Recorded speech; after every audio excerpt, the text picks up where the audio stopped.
Hi, today I'm part of me, HUAWEI NOVA 11i, and I'll show you how to hide photos in gallery on this device.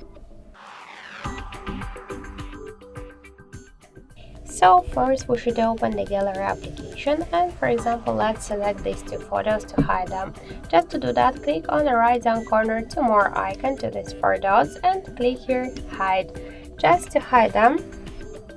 So to view them, to find them, after that we should go to the albums tab, touch more icon in the top right corner, and then touch hidden items. So okay, now we could see that we just successfully hide these two photos. So let's switch photos to albums tab, tap on the right upper corner, and here you'll see hidden items. So we could see these hidden photos, and to unhide them you should by the same way select them, click to unhide, and that's it.